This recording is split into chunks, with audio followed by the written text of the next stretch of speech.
Sorry. Yeah. All right. Okay, we're aware. So if you would ask them for some guidance, like what is the purpose of having this confirmed through Natalie? Because we found that out when we asked about Sperry. Because first you and I, Rebecca was like, this guy, don't even talk to him. I have history with him. But you and I were like, no, there's a there. We're supposed to do something with this. Do you remember? I do remember that. Yeah, it was quite interesting. We both had the same opinion of Sperry, and it turned out he was very important to our own journeys, So, yeah. And then that really led into another part of a journey, and it seems to keep going like that. It seems to go in leaps and bounds. Nothing happens for a while, then obviously it goes. Oh, yeah. We're in some space now of like leaping forward, but I don't know to what. To what? Yeah, we don't know, do we? Well, I have an interesting synchronicity to share. My 16-year-old is working on finding an equation for how the universe expands. In his mind, the Big Bang is not the universe expanding, it's the universe relaxing, which is like a completely different way of looking at it. And I shared Zark's formula, or the formula you got from Wharton D. I shared that with him, and he really didn't know what to make of it. I didn't really know what all the symbols stood for. But in any case, I was talking about the same thing that you sent the email out about, Kevin. And I had this conversation with him 2 days ago. Yeah. And so we hadn't talked about that equation, and I can't remember. I don't think we've ever talked about it in this group. No. And it's the first time I've ever talked to my son about it. So it's kind of interesting how that worked out, just a couple of days apart. Well, send in the email, see if he can make sense I'm of going it. to. Yeah. That will be I'm interesting again. Because we need to involve our younger generations, because David's not getting any younger. I'm not. I'm nearly 27 here. We need to pass this information on to the younger generations so they can use it and utilize it and benefit from it, really. What can I say? We represent the white-haired and white-beard brigade, don't we, Kevin? Yeah, we do, yeah. Nothing wrong with that. Yeah.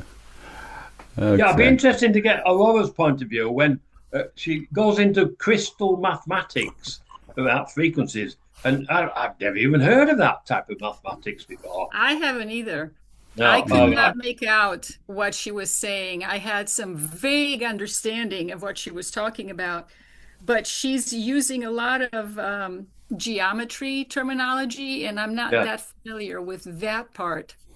I'm more familiar with algebra, but the way that she was describing things, there were parts that I could understand, but most of it I really couldn't. Yeah, I really couldn't understand. It's like we need you, Aurora, math teacher. I like how she drew the connection between what she discovered and your equation. That part was really interesting. Yeah. That was really interesting, yeah. So you did read it then, Aurora? What's that? I said, so you did read it? I did read it. Yeah, I haven't listened to the poem yet, but I did read the email. And it was like, whoa, that's pretty mind-blowing.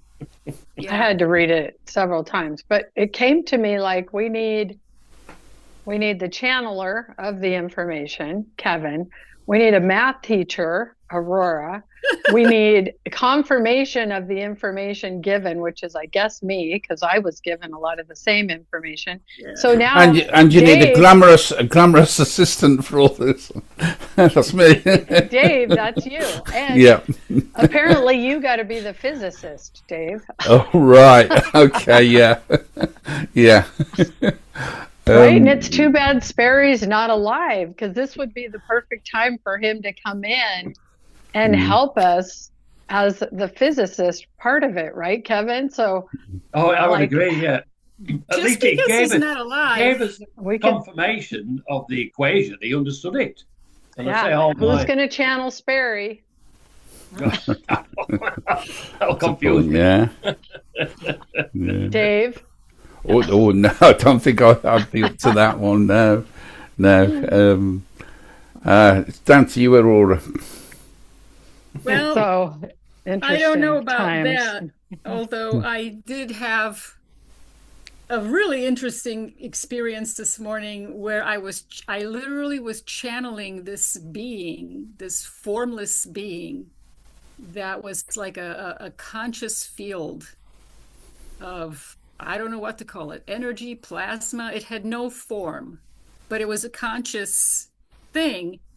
And I was like, am I channeling this? I mean, it was amazing. Okay. I didn't get any information. I just got like this love flush from top to bottom many times, over the course of like 30 minutes.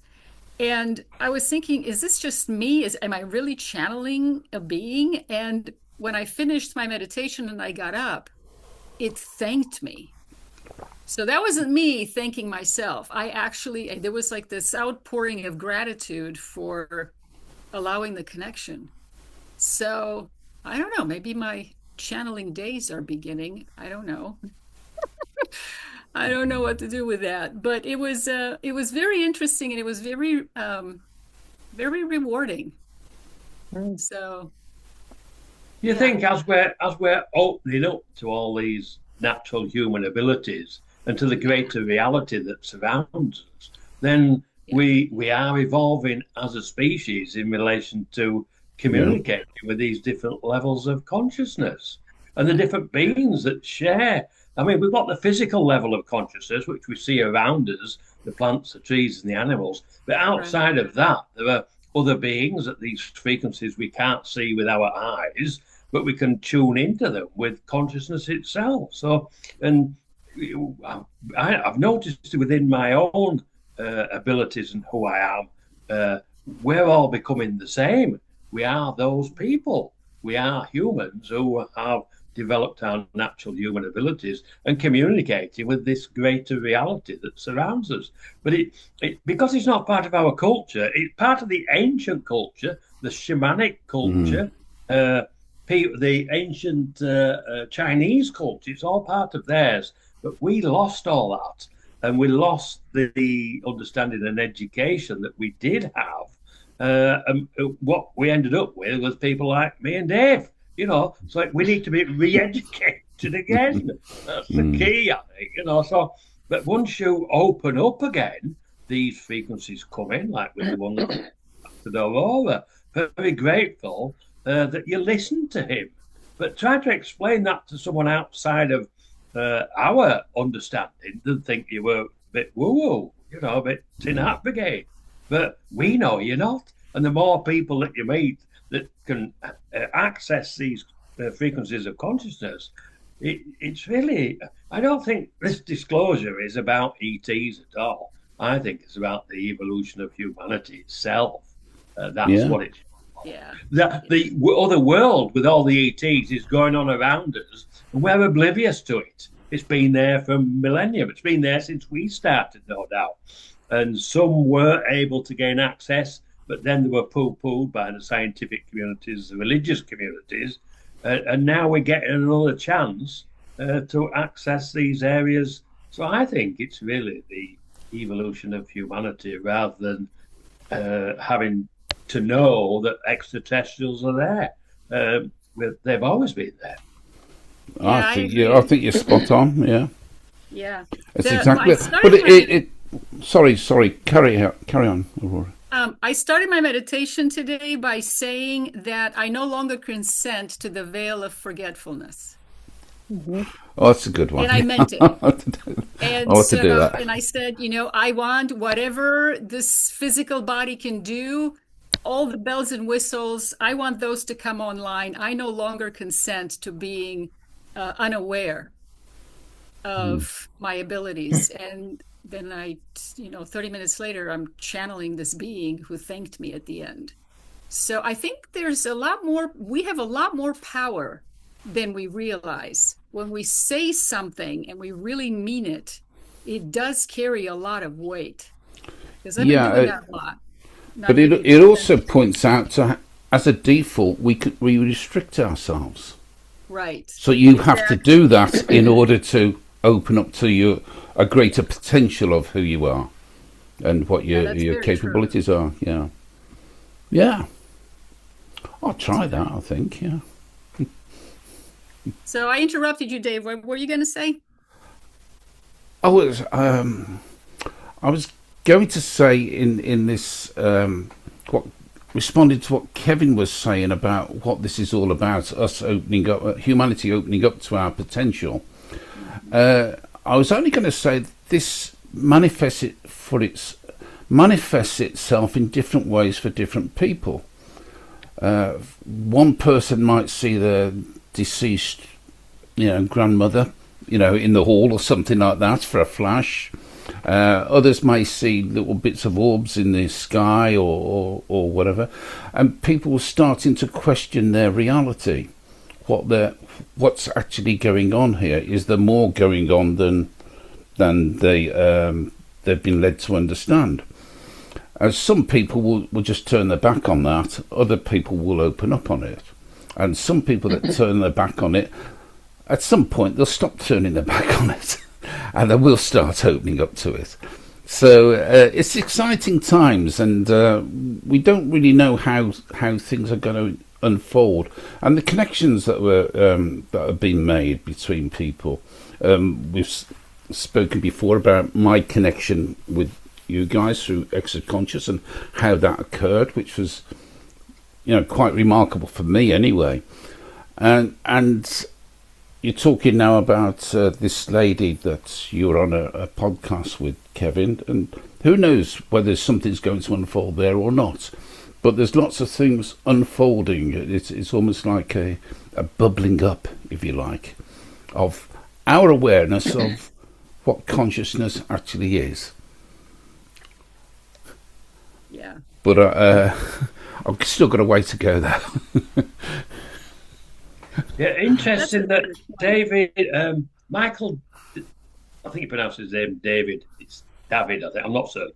But Michael, his story in itself is interesting because I think he's a film producer, but he had an angelic being materialize in front of him and told him this was his work, this is what he needs to do. So he changed his life's direction and started doing it. Because when he said that, I thought, I bet that's Karin. She'll have gone in front of him and told him to do it. But I'd love to hear it. I want to hear his experience now. Yeah, well, you'll have to ask him, yeah, I'm sure, because I don't know if he mentioned it the other day or not, but yeah, it did changes. If I find it, I'll send it to you. But okay. Yeah, so we've got all these different levels of consciousness right up to the angelic realm, all guiding us. And then they just throw you into the deep end. In fact, Michael said the other day that everybody thought he was mad, wanting to do all this stuff. And he says now it's come to fruition. So, he's still mad. Yeah, but in a good way. I don't know, it's fascinating, really.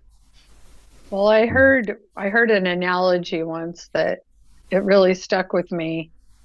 And it was that if you were a fish or a whale or whatever, and you're swimming and you never poked your head above the surface of the ocean, you wouldn't think there was anything above the surface of the ocean. If you were always under there, you would think that is reality. And it's like we are the ones that have poked our heads out and said, oh, there's this whole thing up there, and it was always there. It's not new. It was always there. And this is how this is going to unfold, that as people come to an understanding through experiences that are anomalous, or even listening to people like us, or I think there is a systematic way that it's done. I think they have an experience and then they become a seeker because they're like, what is this? And as they go look and poke their head above water, they see more and more. Oh, there's trees. Oh, there's birds. Oh, there's this, there's that. And all those things aren't new. It's just new to the person that's discovering it. And so when you think about what is disclosure, it's the awareness of something above the firmament of our earth. Okay, so what's out there? Or even under the water. I don't know where everything exists. I just know there are different levels of reality we are not aware of. And it isn't as if the beings haven't tried. I mean, each of us can think back at different, you could look at a history of contact experiences or even read about many times they've tried to be like, here's the history of humanity, the history of Earth, here's your history, here's people just weren't ready or couldn't understand or accept it, and maybe even took the information and distorted it and used it in a way that was really negative. And so the beings withdrew it or said, okay, you know what, your consciousness is not evolved enough to handle this, so we're going to go away for a while. So all these things, so that begs the question, what's different about now? There is something different about our time period that we're living in. I almost feel like it's the last time maybe they're going to try, or that this time it's going to go, the step we've never been to. Something's going to push us over the edge, whether we're in a 4D reality now because of the consciousness of the earth and the sun and all these energies coming in that we have no control over, whether there's enough people that are seeking this information that's raised the consciousness of the earth. We're in a different space, but all of the water we're in and the air above it, so to speak, it was always there. We need to be able to see what's above the ocean, so to speak. Did you ever hear the analogy about the frog that lived in a well? I think it's based on an old ancient Greek, Plato or someone like that first told the story. Well, this is a version of it. It's a frog that lived in a well, and one day he got a visit from another frog that lived in the world, above the well. And the frog from the world come down into the well, and he says, "Oh, this is interesting. Oh, is this where you live?" He said, Yes, isn't it good? I've got water, there's stones, I've got grass, I've got food. Life is good down here. And he says, well, what about, where are you from? He says, well, I'm from the world, and we have different things there. There's so many other things. And the frog from the well says, well, I've been aware there's light up there, but I've never really known what it is. He says, well, come along then, we'll show you. And up he comes, he comes up, he gets to the top and he looks around, he sees grass, he sees sheep, he sees trees, he sees mountains, and he looks across and he sees the ocean, and his head explodes. That did not end well. So, I guess the moral of the story is we have to become aware in our own good time what we can process bit by bit. To be ready. Yeah. and we're all at some point in that journey of becoming more aware of who we are and our potential in the world around us. I'll tell you what, my head almost exploded with Kevin's email. I was like, what is this and what does it mean? Okay. Going back to what... Sorry, Dave. I was going to say I closed the email before my head exploded. Yeah, it was right there. I was just going to say, going back to what Karin said in relation to sticking your head above the water, isn't that what happened when the fish and those that lived in the sea came out onto land, and then they evolved into mammals, and then they evolved into humans because they came out of the sea?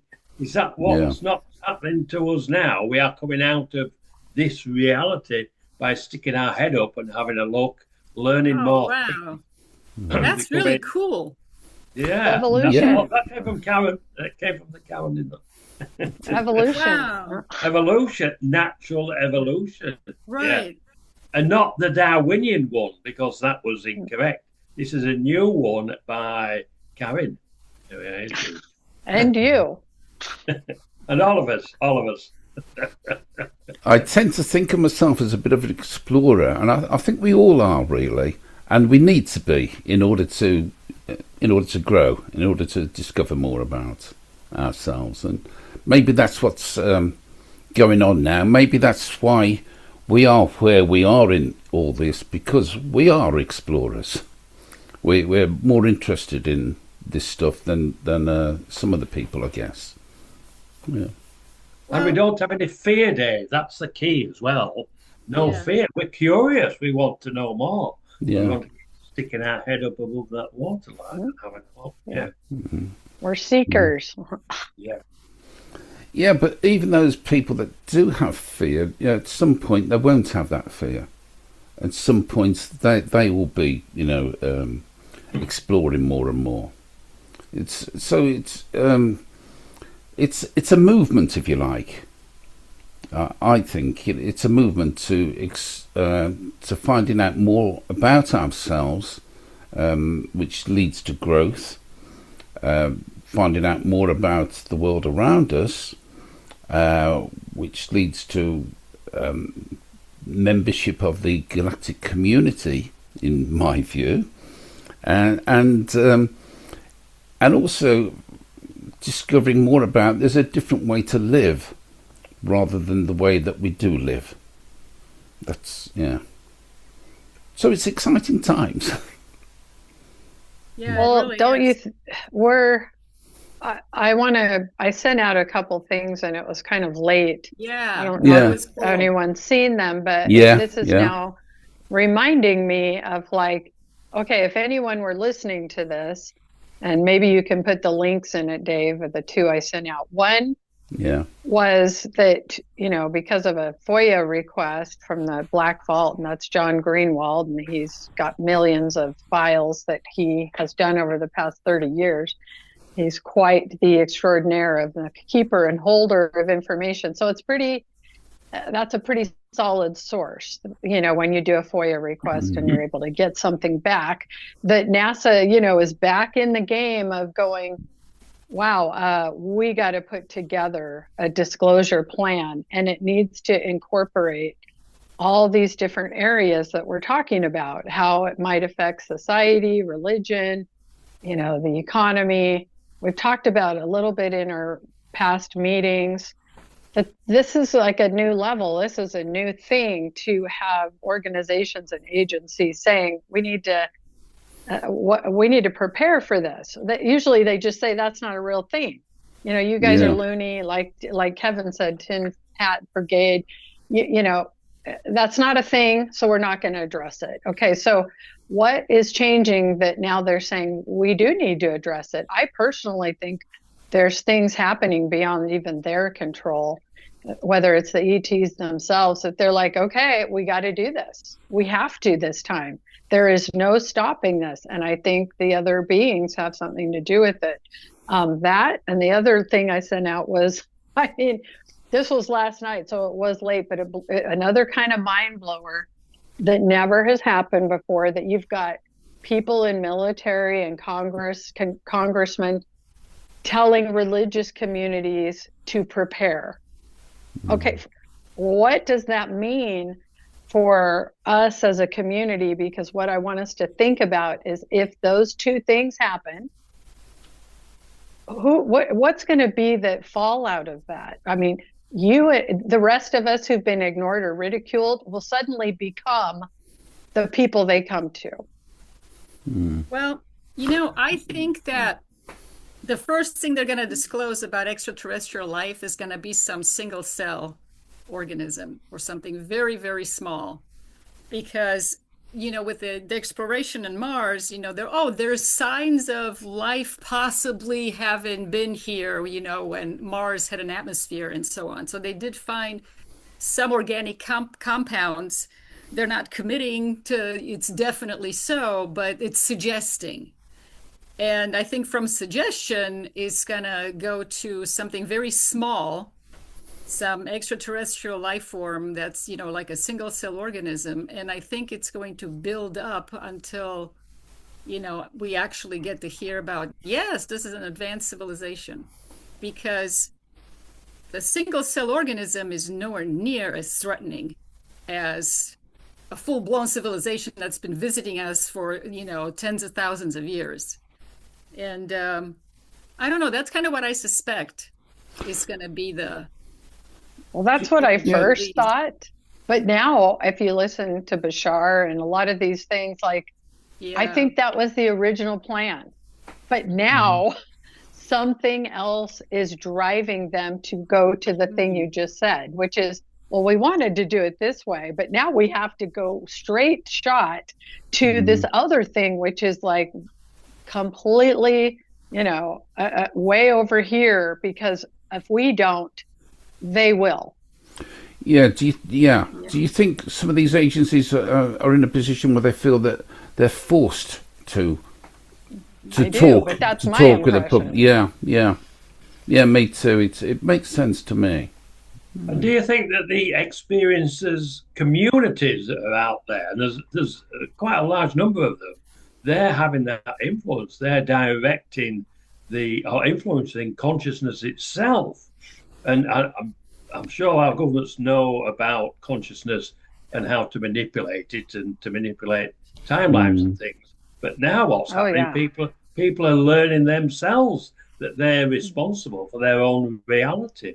They are the creators. We talk about it, but now we've got scientific information, some equations that are verifiable now, so we can prove the fact that we do create. And as what Aurora said earlier on, we are much more powerful beings than we are led to believe, and that we know ourselves because we've been kept in the well, and we've come out of the well. Our heads didn't explode; they got a little bit bigger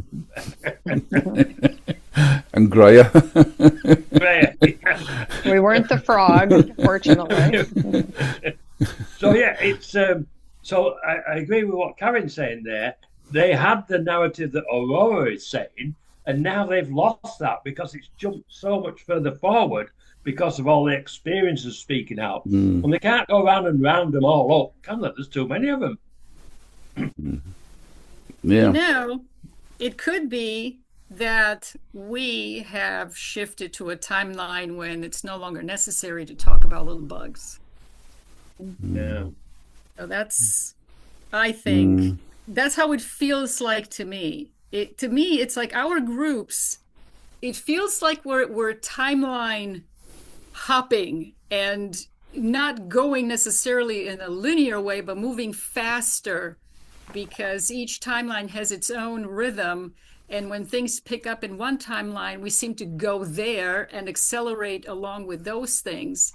And then when something else shows up in an adjacent timeline that is accelerating, we seem to go in that direction. So it's almost like we're, taking advantage of different things that are accelerating in general, because this whole portion of the galaxy is being affected by those energies that are, I guess, coming in waves.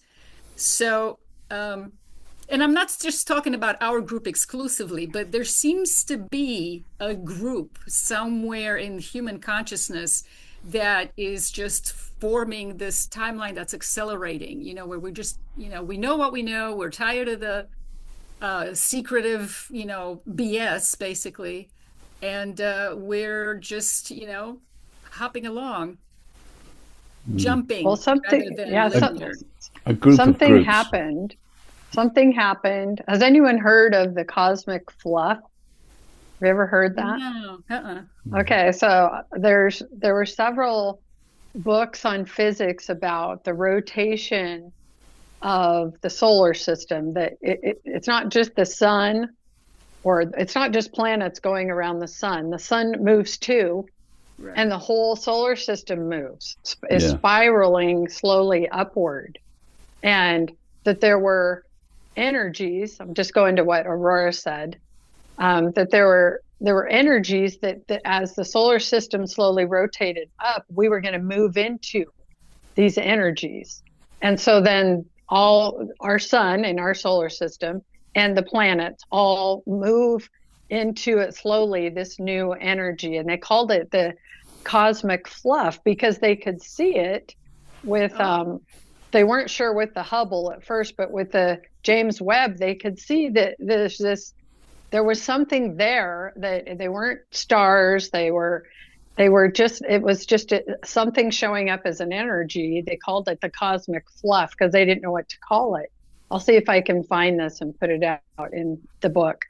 And they were like, we have no idea what that will do to our sun and to the earth, and how that energy will affect the populations of life on the earth or any other planet, so to speak. What will happen, or how will that affect the plasma of the sun?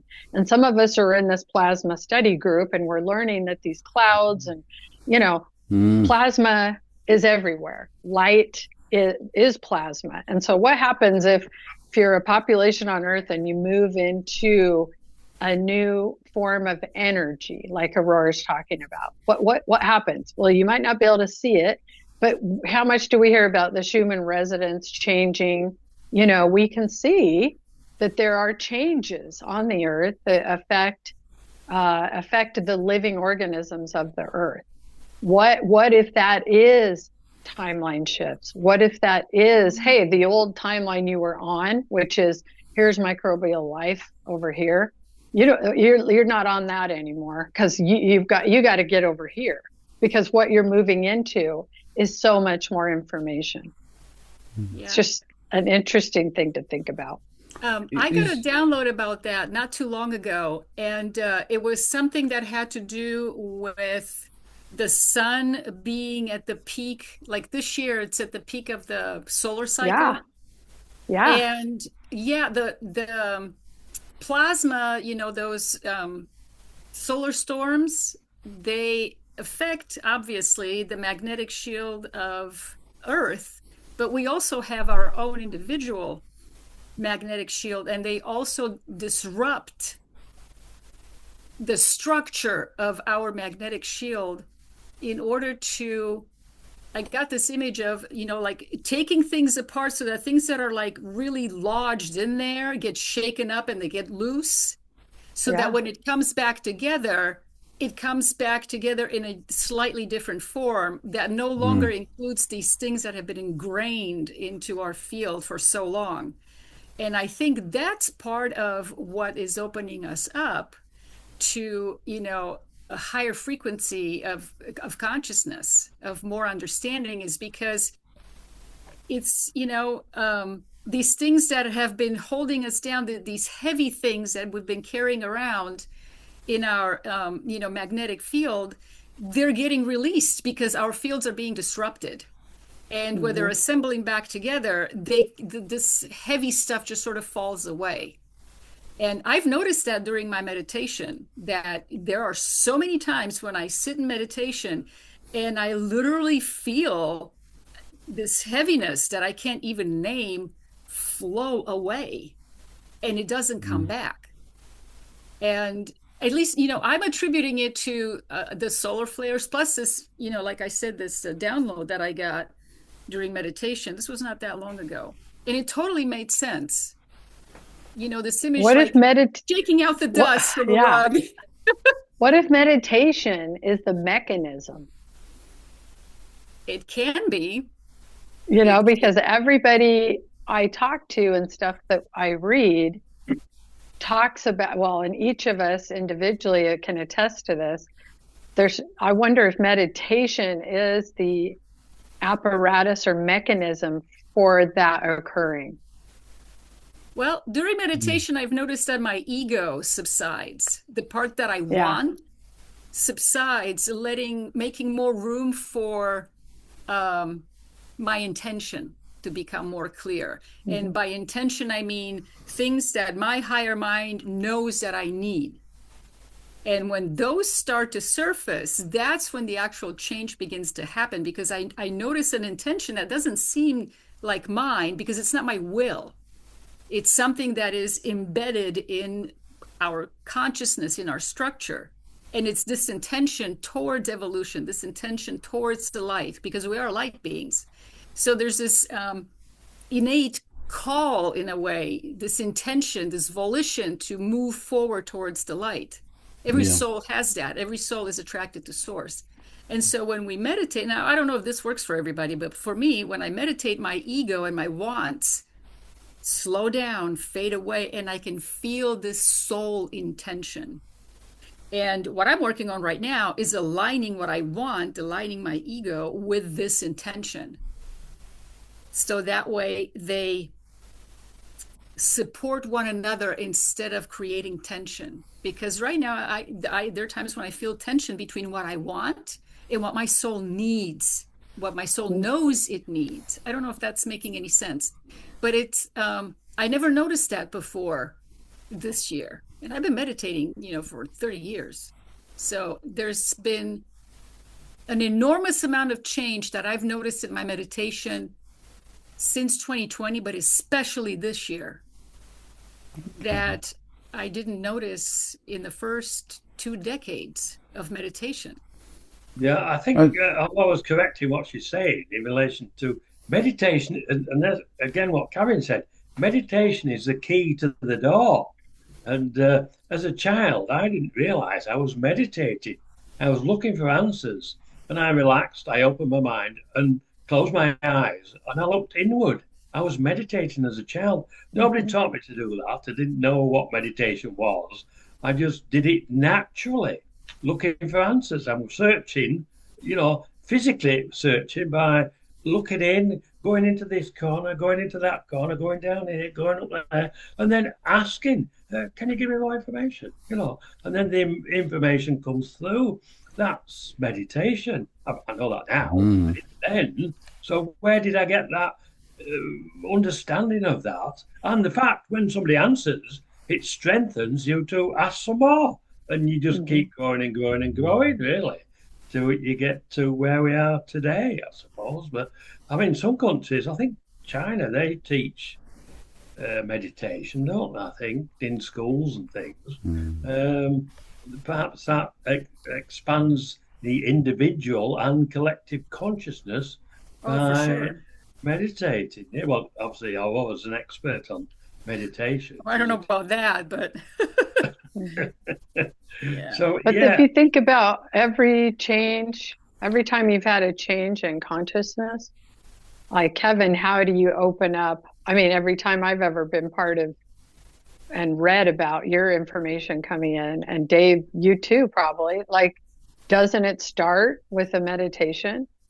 Like, there's something there, and I don't know that gets taught enough to people who are trying to seek more understanding or get more information from the field, or what, they don't know where it's coming from. And at the initial start of it is just even in the asking, because how many people don't even ask, right? I mean, they're just very obsessed with the routine of making enough money to put food on the table, pay the mortgage. Like, if your basic needs aren't being met, you're not going to go meditate and be like, I need to get myself in a higher state of consciousness to evolve myself so I can be an evolved human. Like, that's just not a headspace they're in, but they need to be, right? Do you think we're I keep hearing these stories about it's becoming easier to manifest. Yes. And yes. When you're talking about your meditations there, and noticing these subtle differences or significant differences, whether we're sort of whether things are changing, that the ground is changing, if you like, so that we're becoming in a place where we're more able to do that, to work with our intention, to work with our focus, and to work on what we choose for ourselves, what we wish to draw to ourselves. Yeah, I don't know. That was just running through my head as you were talking. You especially, Aurora. Yeah, I think we've always been doing that. We just were never aware of it. And that's why we've been manifesting, as a collective consciousness, we've been manifesting things that are not necessarily the best. Yeah, I wonder if we're reaching the potential to be more proficient at it. Yeah, I think, well, with awareness, that definitely helps, because once you recognize, like when I'm in meditation, when I recognize that I have a tendency to create this tension between my ego and I guess my true self, I recognize that I'm the one creating the intention. I can feel myself. I can feel my own intention to create this tension in, this insistence on things being a certain way. And once I realize that I'm doing it, all of a sudden it's like, whoa, what am I doing? And it subsides. And the more I practice, the more it subsides. It doesn't like go away magically, but the more aware I am of it during meditation, the more aware I become of it during my daily life. And I catch it instead of spinning in it, for 8 hours at a time. Maybe I'm only spinning in it for 6 hours. And, in a month, it'll be 4 hours. And who knows, in a few years, it won't be at all. But I think awareness is what's been, the factor that has been promoting all of these changes. They look like changes, but we're just becoming more aware of the kinds of things that we've been doing all along that don't necessarily serve us. And as we become aware of them, we stop doing those things. I mean, even at a subconscious level. I'd agree with what Aurora's saying. I think that we, without realizing it, there's like 3 parts, like another equation, really. You've got thought first. You have to have the thought that you want something, then using consciousness itself as the energy to bring it forward, and then the energy of intentions as well. Right. So you've got thought, consciousness, intention for the creation of your reality. But once you realize that, does the manifestation increase? Is this why some people are really super successful? Because they understand the manifestation. They don't share it with others because they don't want others to be as successful as they are. So we're left down at the bottom, really, bimbling along like a pedal in a stream, banging your head and changing direction. And then suddenly you come up through the top of the water again and maybe get thrown out of the stream. And then, wow, a frog. So, I mean, it sounds daft, but it makes sense. But we have to understand the power of thought. We have to understand the power of consciousness itself. And bearing in mind, it's an energy, it's a frequency, it's a wave, it's a particle, and the intentions as well. And intentions are thoughts. It's an expansion of thought and consciousness all the time. So is the manifestation the final expansion of consciousness itself? I suspect it is. Once you start, because we've been given this information, we can join the dots and we can build a bigger jigsaw. It's a bit like Aurora's artwork. It came into creation. It was manifested. I believe she was assisted to help manifest it. It was co-created with our star families for the sole purpose of helping other people through an easy way of communication, which was art, form, and colours. Again, 3 areas of this manifestation.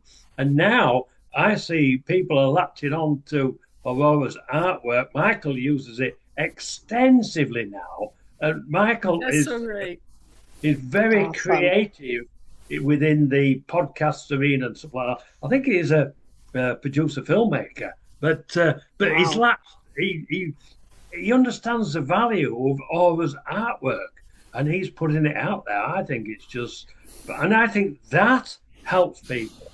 That is the expansion of consciousness that the powers that be wanted us to get to A, and we're now already at F.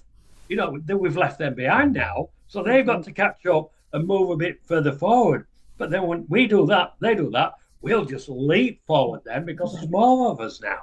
And I think that's really what's happening. And if you look at each piece of information that we are receiving, helps us move forward exponentially at a much faster rate than others. And it's like it's like riding a bike, isn't it? You get on it, you fall off. You get on it, you fall off. You get on it, you fall off. And then you get on it, you ride it. You don't fall off again because you've learned how to. Then you learn how to go faster. Then you learn how to go around bends. Right. Then, then you learn to jump off it and do acrobats on it. It's a progression, and I think that's life and that's consciousness. And that's simplistic, but I'm talking to simple people here, so I have to explain. Right. We got to remember, like, there are people going, "What's a bike?" Right. Yeah. And we got to introduce them to the bicycle, and that, hey, this is something really cool to ride, and you're going to love it. And then the falling off starts, and then so it's like I just think there's so many people that are just like Aurora's talking about creating and manifesting. Well, Dave too. I mean, your perception of your own reality is your timeline, and as more and more people generate an intention for a specific timeline, it develops, right? Kevin and I, we've got information about this, timelines running parallel, and that as one, I mean, this is where the statistics and the equations, which I don't fully understand, but the knowledge I received had to do with probability, and that the probability of something manifesting is generated by more and more conscious intentions of people. So you have the possibility of everything. And if you really want your head to explode, well, here we go. Everything that could ever be already exists. Right. Okay. So if you had a thought of like every possibility out there already exists, because that is creation. However you want to view it, the possibility all exists, but the probability of it manifesting in a timeline or reality of multiple people or a species is determined by the intention of a mass consciousness of that species or group. Okay, so here we are, and what we're doing is trying to increase the probability, because the possibility is already there. The air already exists above the water. Okay, so we're trying to create a probability of many people looking at it. That's why I go back to what's a bicycle. There's fish down there going, there's nothing up there. I mean, like, why do you need to go up there for anyway? I mean, so introduction to a concept seems rudimentary and simple. Right, Kevin, like you're saying, simple. It seems simple, but that's what the world we're in. We're in a space where lots of people are going, "What's a bicycle?" And what do you mean there's air above the water? So how do we generate a probability from that possibility? That's what we do. And it occurred to me this morning, really, that meditation is a way to speed that up. Because we bring in more information, and through our intention. And Aurora, you gave a perfect example of what you did this morning. Like, what if you have to be in that state of consciousness to say, "I don't consent," and then all of a sudden that changes your whole next path or probability, because you were stuck in a version of consenting you didn't even know you were. Exactly. That's exactly it. I didn't even know what I was consenting to. And this shift in my thinking about myself, that I don't have to consent to things that don't serve me. That was a huge shift. It just happened recently. We're talking this month, when I realized I don't have to consent to anything. And when I truly mean it from that point of internal intention, that I don't consent to being limited. I don't consent to my limitations anymore. Maybe I did at some point. That's null and void. Today, right now, I don't consent to that anymore. I was talking about this in the other group, Dave, about how I learned, about archons and all of that, and I started to understand that maybe I do have some things that are attached to my field, like, parasite and, energetic parasites in my field. And I thought, well, I heard someplace to say that, I do not consent to you being in my field and so on. And I figured I'd try it. I didn't think it would work. And it worked. It blew my mind how it worked almost immediately. We're talking within 30 minutes to an hour. My Wow. energy level came back. And it was not like I hate you, go away. It's like I see you, I acknowledge you, I just don't want to play with you anymore. If I did Mm. at some point, great and fine. But today, I don't want to play with you anymore. So I don't consent to you being here. Go on your merry way. And, there's no negativity. I don't have negativity towards these beings. They're like fleas, that's what they're made to do. They're made to be parasites. They have their own place in the universe. So it's not about eliminating anything, it's about choosing from what is available. Choosing to own your own power. Exactly, Mm. exactly. Standing in your own power and having sovereignty. Now, what's really important about that part is to be clear about what you want. And I think that all of these distractions that we have, with social media and electronics and all of those things, they are interfering with our ability to feel ourselves, because you have to look inside in order to feel your own intention. But if our attention is always to the outside, at a screen or at whatever, um, we don't know what our inside is like anymore. We lose track of that because it's a different shift in perspective when you're looking outside and when you're looking within. It feels different. It's a very different experience. And, most people, that's what we do. We're focused on the outside. But when you meditate, that's when you get a chance to look within and you start to recognize, hey, there's a whole world in here that I'm actually in charge of. And I'm accountable and responsible to myself for how I'm experiencing reality. And there's other people in there as well that you can Yeah. learn from and you can socialize with. And I Yep. think now what's happening now, because we now have all the technologies and everybody's on the phone all the time. So they're Yeah. not thinking for themselves. I went to the eye doctor the other day just for annual checkup.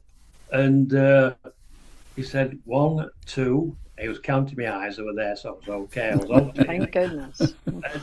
But in the waiting room, everybody was sat there. On their phones. Yeah. Everybody. And I don't take mine in, I leave it in the vehicle. And so I'm sat there, I'm looking around from the outside. Nobody saw me because they're all on the phone. I Right. was watching them doing what they were doing. But so we've become distracted, I think, on purpose to keep us from evolving. We now don't think. All we want to do is be entertained. So we pick up. I mean, I'm guilty of it myself. I do pick my phone up and I do look at it. I try to restrict. I restrict myself. I'm like a parent on myself. Yeah, But I do you guess. put yourself in timeout? That's a good.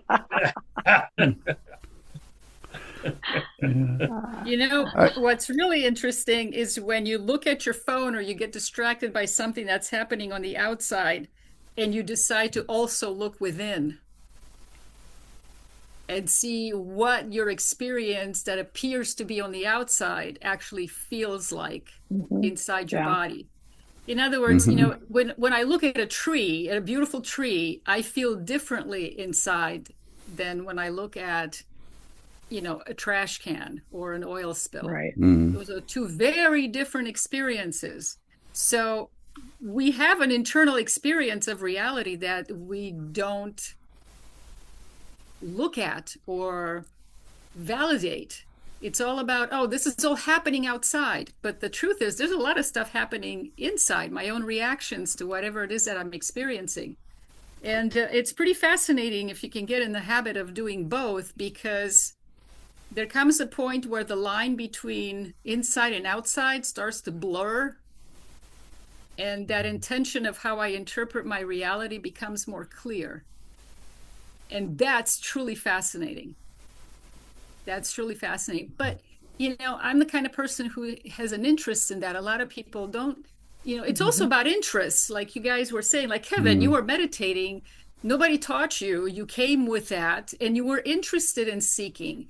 And so, it kind of begs the question, are so many people out there not interested, truly not interested, or are they just distracted to the point they don't recognize they're interested?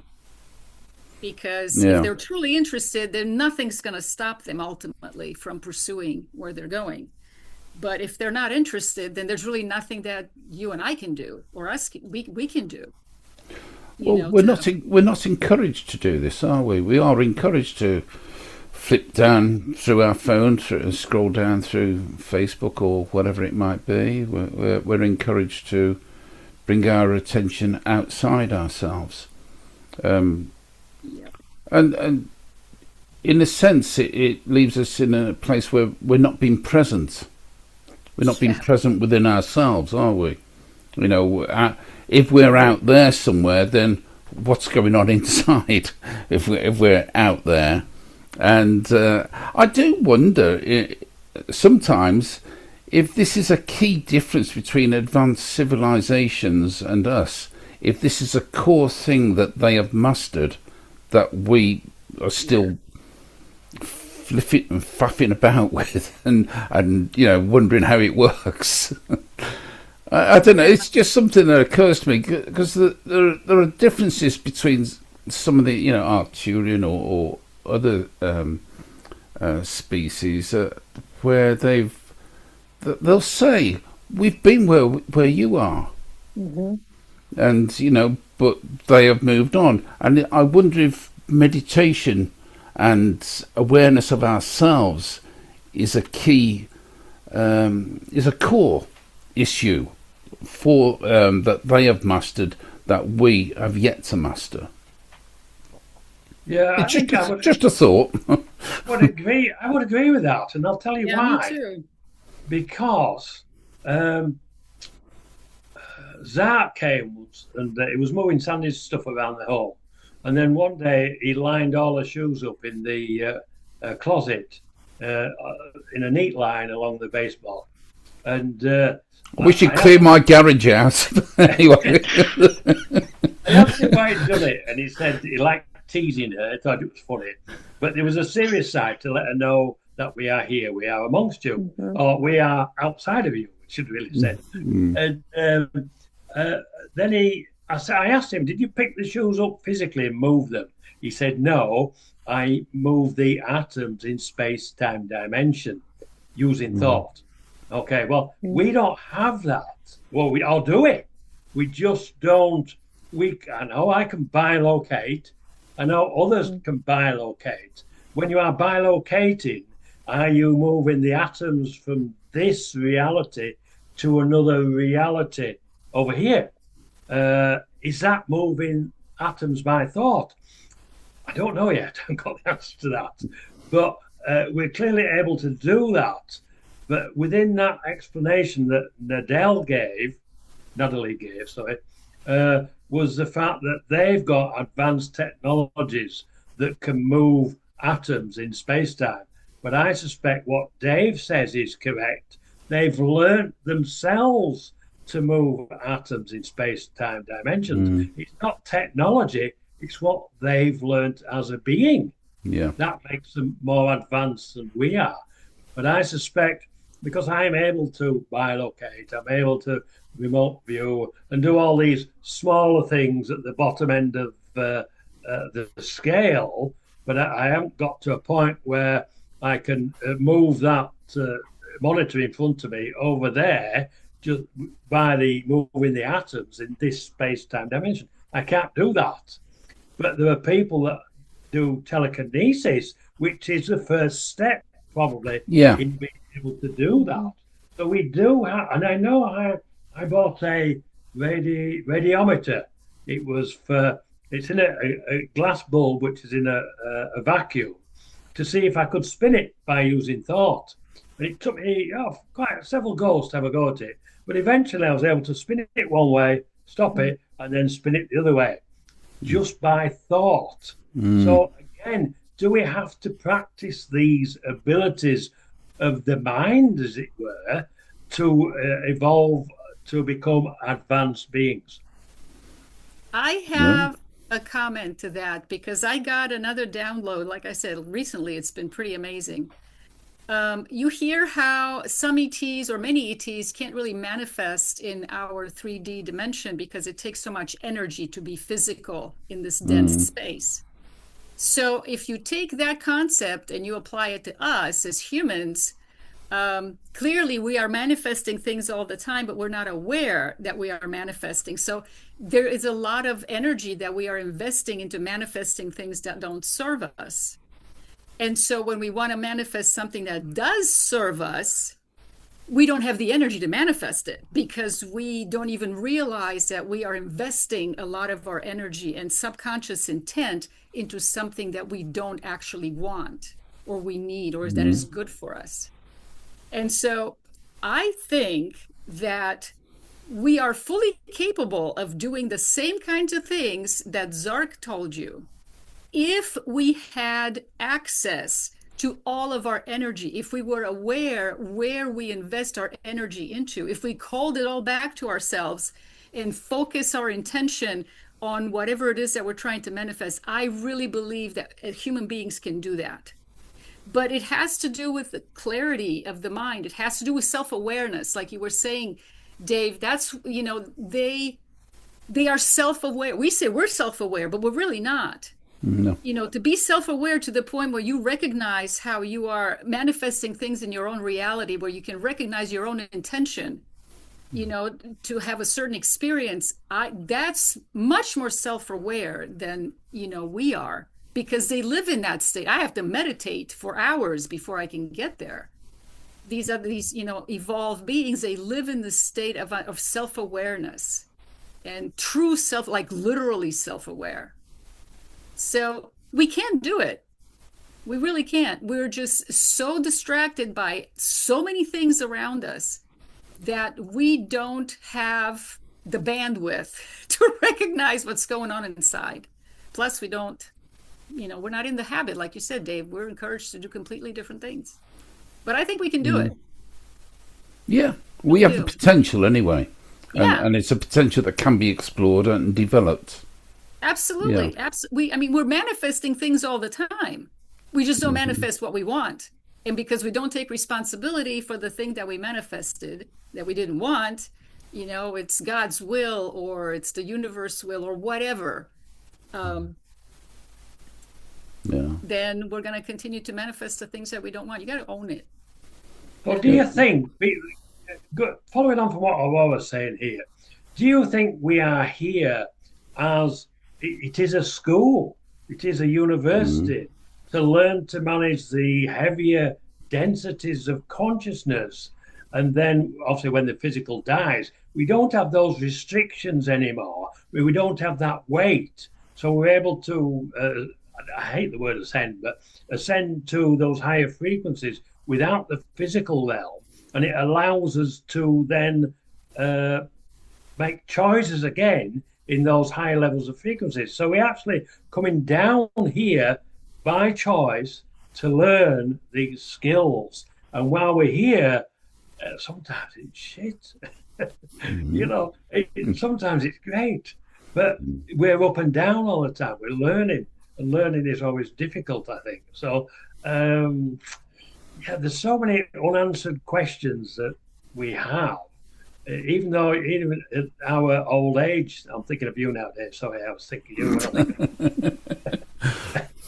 At our old age, we know very little about who we are in relation to consciousness itself. And I remember going back to being 3 when I realized my conscious energy was in the physical body again as a 3-year-old.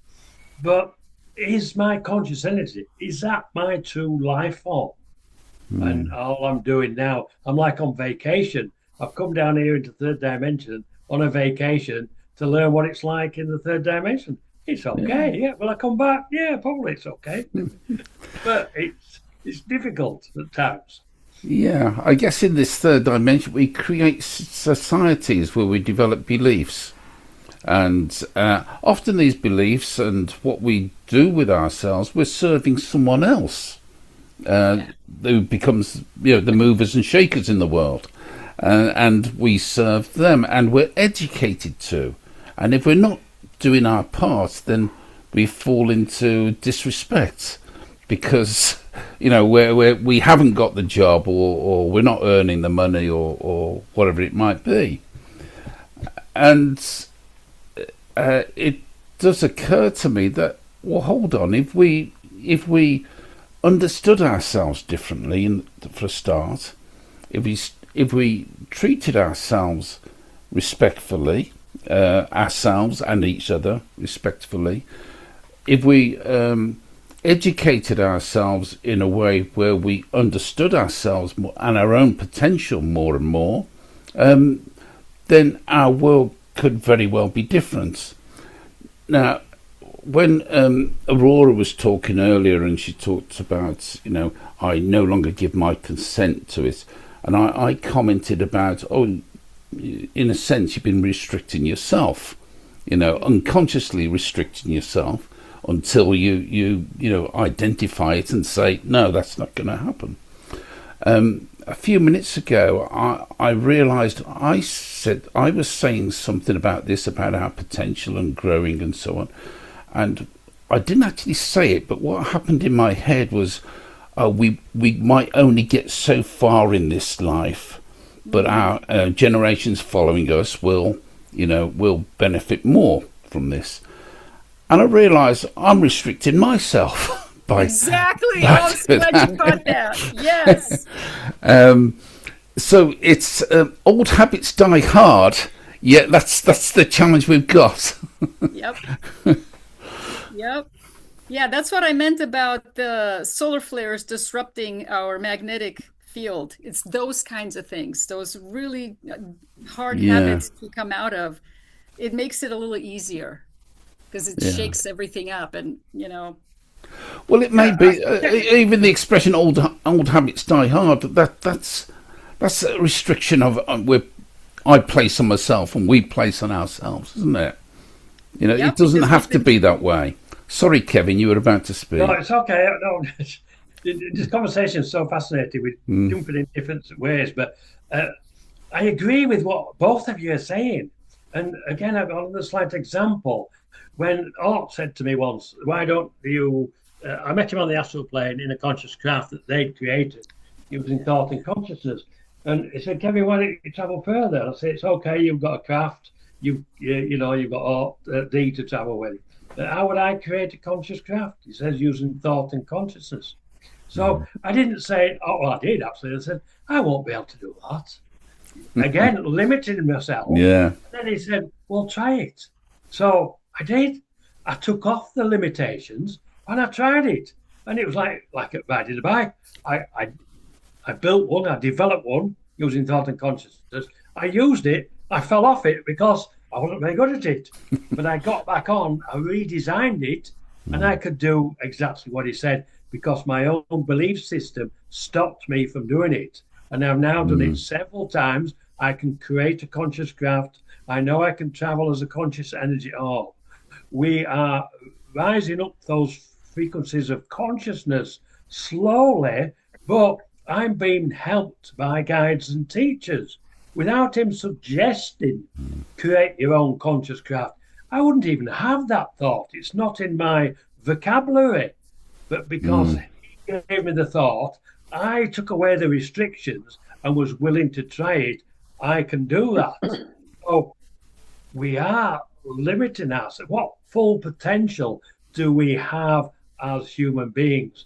I think I'm coming to the conclusion we are already, we know we are light beings, and we now know that we have plasma energies within our DNA as well. So we've got plasma energies, plasma frequencies, conscious energy frequencies encoded within light, within our DNA. We know that now.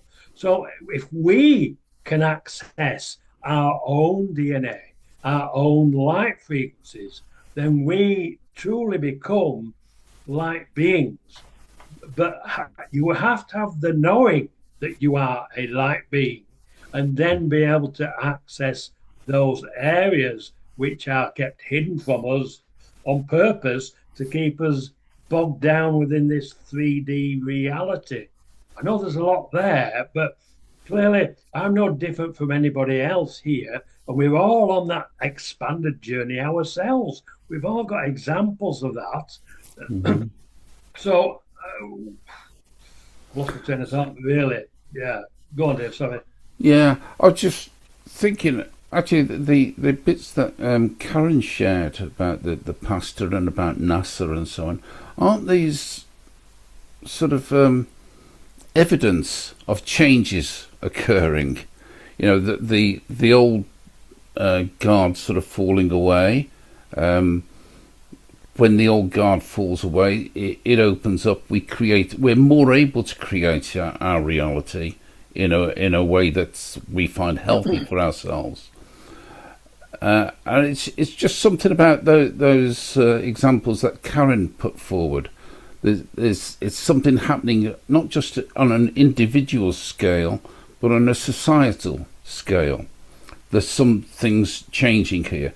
Even I don't want to go into politics. Even the difference that the Trump government is making around the globe, it's shaking something up. Things are shaking up, and they're different, and it allows different ways of creating our own reality in ways that are healthier for us. So the old structures are falling apart. That's what I'm wondering about.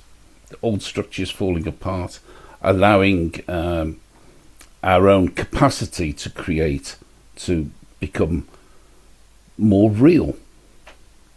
Well, I want to speak to that because I think there's two situations that happened that changed the timeline of how things have always been. Okay, so if you want to talk about an installation or control mechanism or matrix, whatever, Aurora talked about something. There's something that occurred that allowed something to be dismantled. I'm going to use that word because you don't have to look far, because let's just look at COVID. We looked at that and everybody was supposed to do X, Y, and Z without, I don't need to tell you guys what that was supposed to be. Everybody was told you need to go do this, and then you need to do this. You mean whatever, if you want to talk masks, vaccines, isolating, you couldn't even go to church or the gym or whatever. So this is how it's always been. We tell you what you're supposed to do and you need to do it. And for the most part, people started to, but then they're like, whoa, like this, I don't really consent or agree to that for whatever reason. And like Dave said, maybe not to go down politically real deep here, but what we're talking about is a consciousness shift. So people began to question, and where does that come from? Okay, where does that come from, that questioning part of it? If you don't have that first, there is no knowing because you never ask the question. So awareness is the very first step. So then we could look at the next time X, Y, and Z was supposed to happen but didn't. Epstein files. Okay, like you weren't supposed to ask for that to be released. You weren't supposed to keep pushing on that. You were supposed to just keep doing what has always been done, which is the high level elite organizations, these people in power can just do this. And they have done it for what? You're not supposed to ask about trafficking. You're not allowed to do that. So what broke down or got dismantled in people going, I don't consent to that. You don't get to tell me what I'm allowed to seek out as truth. And suddenly you had enough people pushing this forward that it created the probability of a timeline. Did anyone think that level of Epstein type ISK files could be released? If you were to ask that 10 years ago, people would say, A, that's not real. That's not happening. You're a conspiracy theorist, and those guys aren't doing that. But now you have evidence of it because you questioned it and enough people pushed on it that a probability created a timeline where that could manifest. So those two items for me is what shows a shift in the consciousness of people being able to ask that question. Because until you ask, and enough people ask, and then the next thing is demand, I don't consent and I want this. So now where are we? When you talk about our current culture with this topic, we're on the threshold of that type of scenario. I think. I would love to hear other people's thoughts. Well, you know, when we couldn't go to work and we had to isolate during COVID, that eliminated a lot of outside distractions, a lot. And that was an opportunity for that internal intention to come forward. And, you know, we had a choice to either recognize it, acknowledge it, validate it, and pursue the path where, you know, this was leading, or not. Some people spent COVID playing video games the whole time. Other people learned how to meditate. Those are two very different ways of being. And that was the choice. We had that was the opportunity that presented itself. I don't know that that's what COVID was intended to be, but it's a beautiful thing that it turned out to be an opportunity for so many people. And it was unexpected for the powers that be. Yes, it was very unexpected. And I think that once so many people started to recognize, to become more self-aware, because that's basically what happened. More people became more self-aware. And so that has basically taken this timeline into the direction of more awareness, of questioning. Why does this have to be this way? I don't consent to things being this way, and so on. So there's a lot of power that comes from self-awareness. And I think COVID was one of those opportunities, and a lot of people took advantage of it. At least, you know, that's kind of how I see it. Yeah. Well, and more people were out in nature because they couldn't go to movies. They couldn't go to football games. So that was another unexpected outcome or thing that was not anticipated, that people got in. I mean, the national parks, you know, a lot of things weren't closed because you could have social distance. People were out in nature. And where had they been before? Like you said, Kevin, on my phone, on my screen, you know, they were getting outside, and because they couldn't be inside.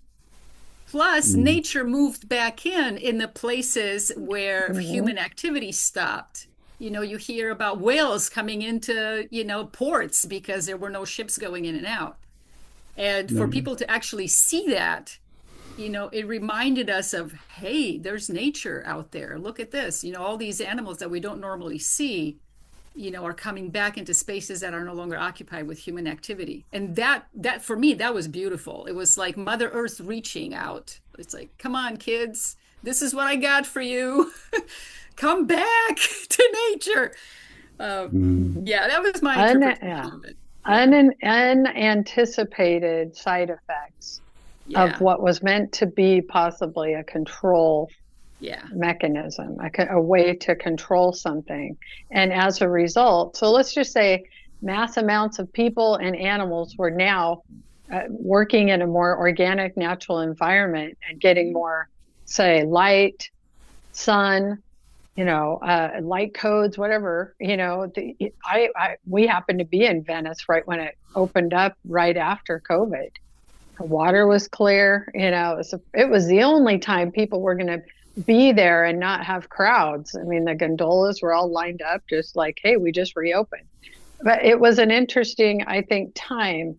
And there were unanticipated side effects of that the powers that be didn't expect. And as a result of that, it moved us on this timeline, and because of a probability for that, to now we're over here. So maybe we got to leapfrog the microorganisms to something a lot more obvious.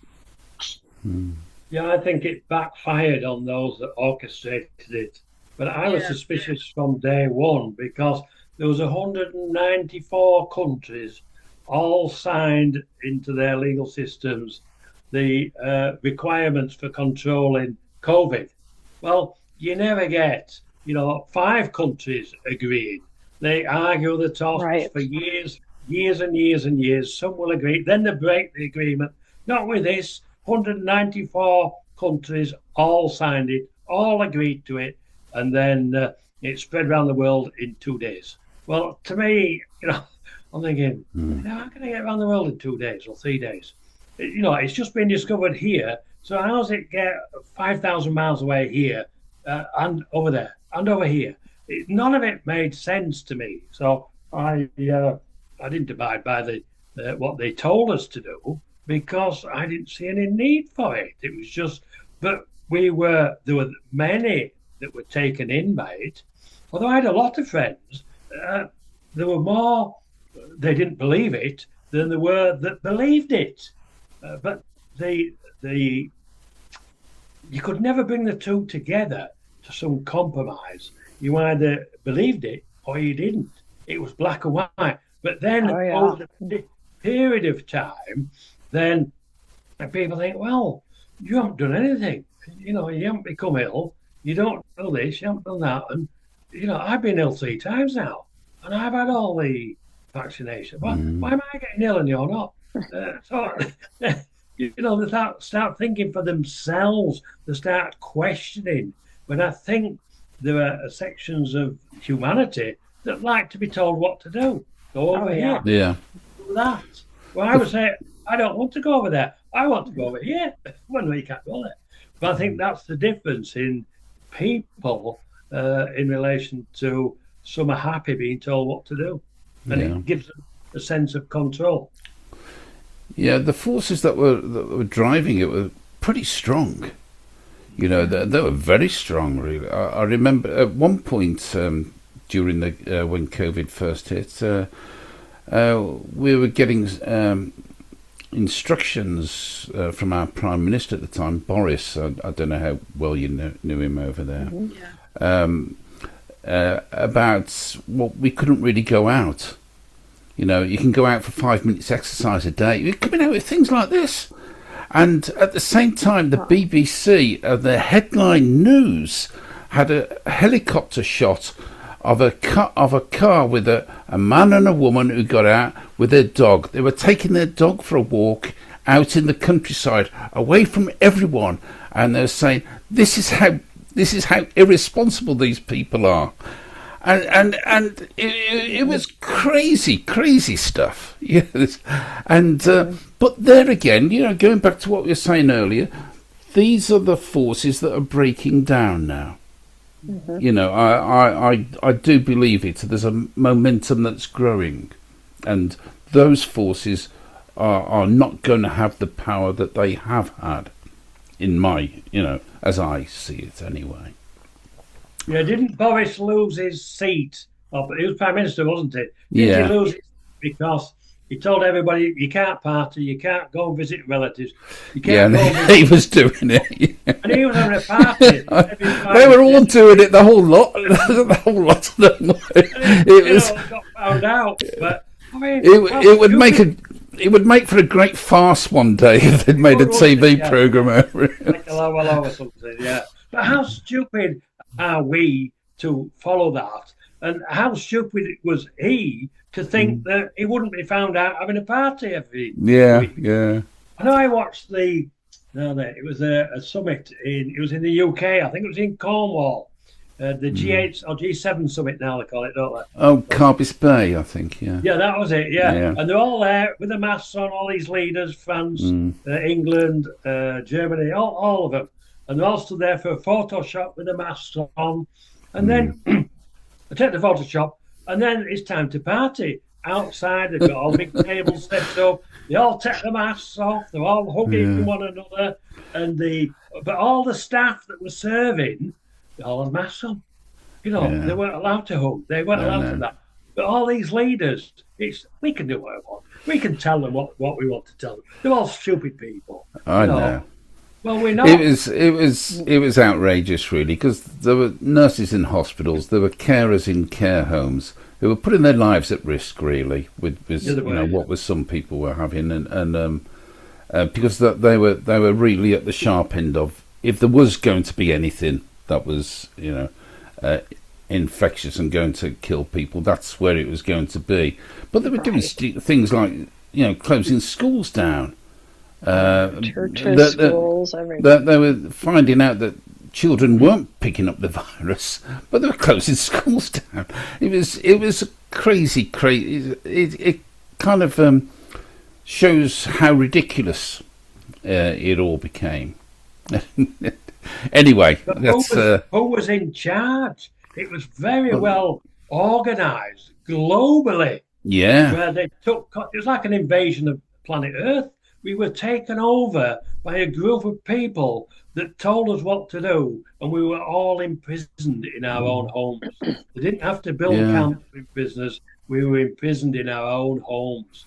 I mean, that was, terrible. They were using it's like a fire drill for what could. Well, I mean, the whole thing is very, convoluted, controversial, whatever. But we could see what was being asked and demanded of us, and if you didn't comply, what happened? I mean, you got a helicopter above you taking a picture of you walking your dog in the park, and you're not supposed to be doing that. So, the outcome of that, I think that was a test and a fire drill for something else, something much bigger, to see how people would respond. And I don't think it went exactly how they anticipated it. Yeah. And it could very well be for current day events of what we are talking about, that they knew were coming. And they used that as a way to see what the response would be if a narrative was pushed out in that format. Well, it might very well have changed the timeline when people didn't respond how they thought they would, to speed up what we're seeing now. I'm not sure, but something happened, because all those guys that were getting away with that, the Borises, the elites of the whole, what are we hearing with the Epstein files? They're not getting away with it anymore. The Weinsteins, whatever. They got away with it for many, many, many years, and then they didn't. Well, what changed? Why? Why did they not get away with it anymore? Because there was enough people, or a consciousness shift, to say, we are not going to consent to ignore that anymore and hide it and cover it up. So here we are now, current day events, to something even much bigger, a bigger reality, that greater reality. Can't wait to finally see it. That whatever this is, I think they know about. It's quite clear. They would just like to determine, like with COVID, the narrative and the what is going to be told and believed. And guess what? They're realizing they can't. So this breakdown of that is what we're seeing. I don't know what it's going to turn into, but you can feel it and see it real time. Yeah. I would agree there. Think so. Yeah. Could you implement what they used, but just change the threat narrative? The threat narrative was a virus that we can't see. And now the threat narrative is going to be the extraterrestrials that we can't see. But if they use the same analogies and everything, it's already in place to keep people. And they know how people reacted when they were being told not. I know at one point in the US, they were going to implement a law that you couldn't communicate with extraterrestrials. It was an offence. But then they realised, well, if they did that, they're admitting that there are extraterrestrials. So, right. It's so funny. It's so funny. Yeah. I mean, they do that all the time. Like, what's the point of a congressional hearing if they don't exist? Like, why are you guys spending all this time and energy talking about something that's not real? And, the reality is the data supports it is. It's just, what is it? Well, they want to determine what that is. They want to tell everybody what it is. And That's what we're seeing. That's what we're just saying. We're, for a long time it's not real, but now it's like, well, wait, if there's all this money being invested in programs, I guess that's saying it's real, right? I mean, otherwise, what are you even bothering with it for? So now people have got past that hump, I think, for the most part, although still many people going, what's a bicycle? So, we have staggering, we have layers of where everybody is with this, and trying to make enough people at one layer determine the probability of something is what we're talking about. So do we make an impact on the timelines, do you think? With all the knowledge that we have now, are we co-creating a new timeline with our star families for the reveal itself? I remember seeing some transcripts just recently. Somebody was reading them out. I was on a podcast, and it was saying now, I think Art said that the reveal it's now changed. It will be individuals that will have their own direct contact, and then groups will have their direct contact. And now we're seeing that now with these different podcasts and things in relation to the reveal itself. It's coming from the people, from the citizens of Earth, and the government can't stop it because there are too many people being contacted and speaking openly about it. Yes, they sound a bit like the Tin Hat Brigade, and especially like me saying, I can travel outside of the physical realm as a conscious energy plasma orb. Well, people think, that man's a nutter. But there are more nutters now out there like me. So it becomes the norm. So we are making a difference, I'm sure we are, but we're making a difference to the collective consciousness. And because that's not part of our education, we're not aware of that. But I see that our small group here, we learn from one another every time we have a discussion like this. We've gone full circle now, discussed lots of different areas. So by exploring those, we are teaching ourselves between the four of us here. And exactly. That there are numerous groups like us all around. And if you notice in our conversation today, we're talking about our own experiences, really. Our own experiences of being who we are and what we find, and it's demonstrating that we are growing. We're growing our potential, and it's not that any advanced being out there is telling us that they're just prompting us. They're prompting us really to do this ourselves and to explore ourselves. Yeah, like a parent would with a child. Yeah. Guiding the child through the steps. Yeah. Quite so. Yeah. What do you find in your Sunday night group, Dave? Like, does that group, what's your experience there as it relates to this stuff? I think my intention for the group, I'm more interested in people who are curious, yet don't really know. They don't know what they think. Kind of the first edge. It's wonderful that Kevin comes along so regularly, and I'm deeply grateful. But it never works out. Yeah. Same here. I've gone once, and it was fascinating. There are many people who are, just interested. Now the numbers have got a bit low. They got a bit low the last once or twice, and I was wondering about whether to pause it or not. But I thought, no, I'm going to keep this going. Even if it's only a small number, it will grow, and the time will come when it will come into its own. Is what I think.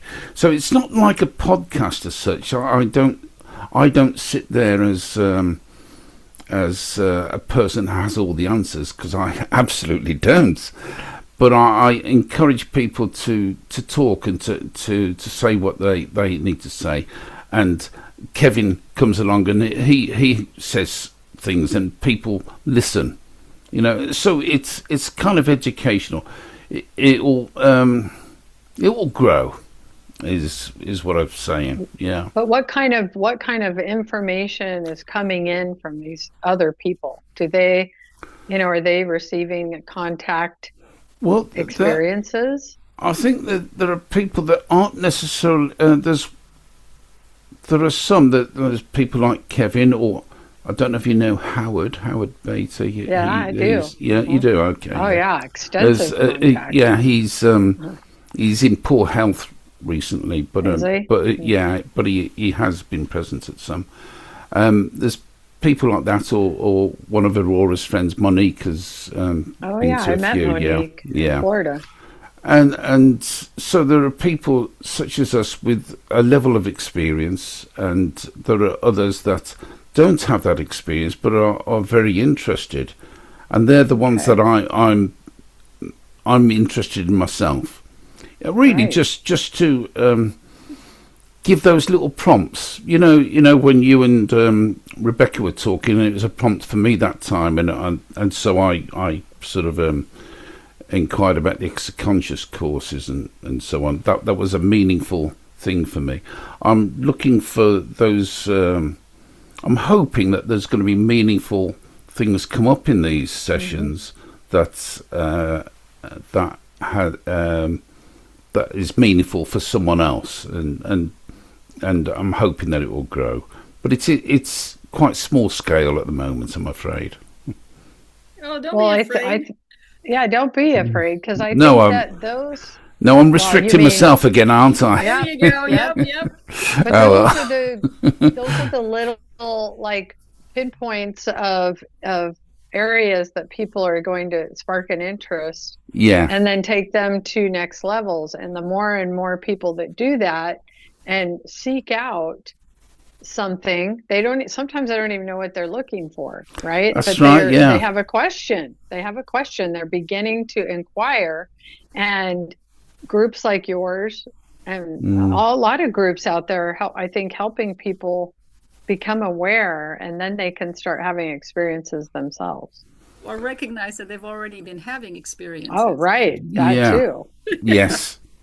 Yes, that's so. But also, whatever happens in the future, they'll have a different understanding of what's happening. Mm-hmm. You know, they'll be more open to it. They're not going to be, so enclosed within the traditional schools of thought about what life is and so on. They'll hopefully have an awareness that's that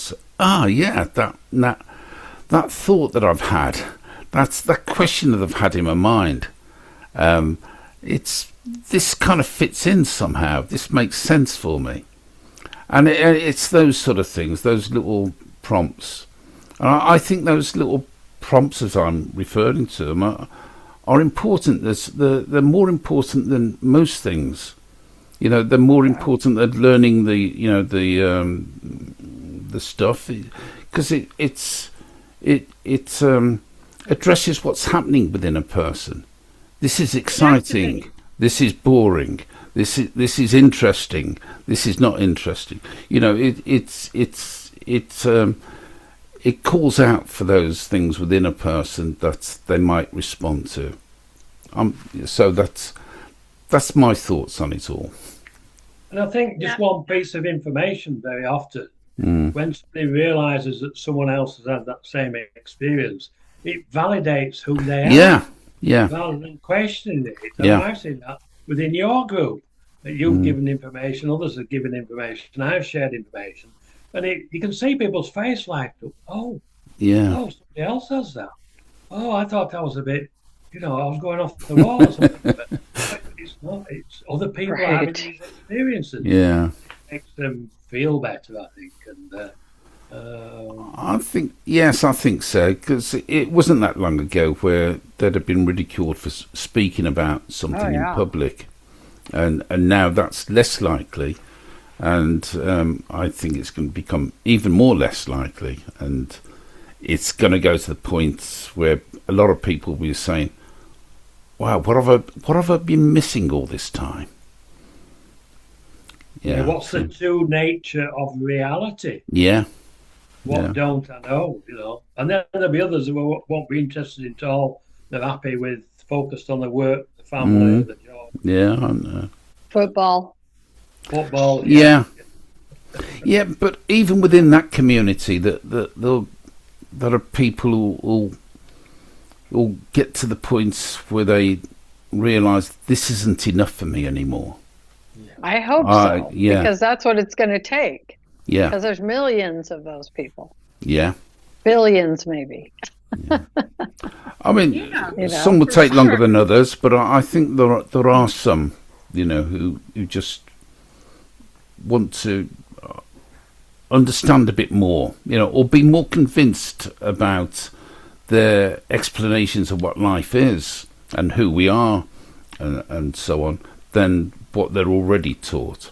Because we're dumbed down a lot, and we're educated to be, to be an economic asset for someone else, is in a sense, and my feeling is that we don't respect ourselves enough. There's more to us than just this. We're educated to be dumbed down. That's what we are. Yeah, exactly. Right. They call it education. It's the opposite. Right Kevin, I know you're in real estate. I mean, here it's getting common so that you get 30-year mortgages, and you only own sort of 50% of the property. Things like this. And you've got to keep working. You can't lose your job. You're just tied down to this. And the opportunity to look around and ask questions like we're asking ourselves, is very limited for a lot of people. They're tied into this way of life. Mm-hmm. And so I'm hopeful changes will occur, because that isn't healthy for anyone. That's not respecting themselves. That's just, being existing, to be an asset for someone else. Maybe if you're lucky, you find out what love is. You might have kids and so on. But there's much more to them than that, and they haven't yet experienced that. Yeah, we don't have mortgages like that over here. Obviously, the house prices have doubled in value again. Yeah. Years, making it more difficult for people to buy. But then there are some countries where people don't buy; they just rent all the land. That's right. Yeah. Natural. They don't have that need to buy. But within the Western world, where we have we're taught that we've got to work, we've got to make money. But that's because we're a cog in this big wheel making money for other people. Yeah. Really. If you examine it, down to the nth degree, and within that cog wheel that you are, you make the best of what you've got. It's as simple as that, really. But we're not helped at all. It's unless you go to self-help groups or whatever, it's very difficult to be successful, I think, for many. Yeah. And what is success at the end of the day? Well, quite so. I spent all my life working, and all I do now is sit under a tree watching bugs and talking to lizards. You found success. A waste of an education, and all that money I've earned, it's all gone. I don't know where it's gone. Look, I'm going to have to go. I'm afraid I've got to get on with the tea, and I've got a Zoom session in a while as well. You've been afraid again. Am I? Limited Yeah. yourself. I'm afraid I've got to go. You've got to get out. You've got to get out. Your word choice. I do have to go. So next session, we can set a date now. There's this conversation we had earlier about this other lady. I forgot Nadaline. I'm quite open. If I'll be quite open to hosting something that includes Nadaline. If Nadaline can make these sessions, that's great. I'm open to hosting a session at a different time and so on. I guess she's based in the States, is she? I don't know, to be quite honest. I'm only thinking time zones and all that. Yeah, that's all. I'll find out where she is. I'm going to have a Zoom with her myself, and then I'll get more information. All right, yeah.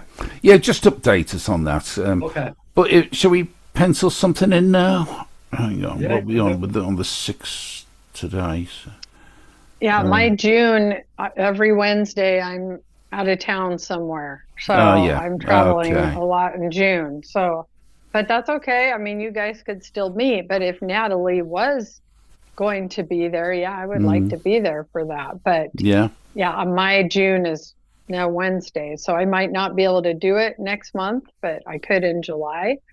So it might be, maybe Rebecca will be back and guys, the 4 of you can meet, but let me know what you guys decide. I could try, but I don't think I think I might be traveling next month. Okay, shall we pencil something in for 10th of June, Wednesday the 10th? Does that work for you, Aurora? Yeah. Let me see. Actually, I'm going to be gone from June 3rd until the 13th. Going to a 10-day meditation course to take a course. So I'll pretty much be gone for the first 2 weeks in June. Okay, so there's Wednesday the 17th. Does that work for you, Kevin? Yeah, that works for me. I have nothing on in June at all. Well, somebody coming around to do some work. But should we go for Wednesday the 17th then? Okay. And if for some reason I can get in there, I will. Yeah. Okay. And say pencil in, if we get something from Natalie indicates that a different time and day would be optimal, maybe that's another option. So we'll see. Yeah. Believe that. Okay. Okay, friends. Okay. See you soon. Interesting conversation. Thank you. Oops. I'll stop the recording now, shall I? Bye-bye.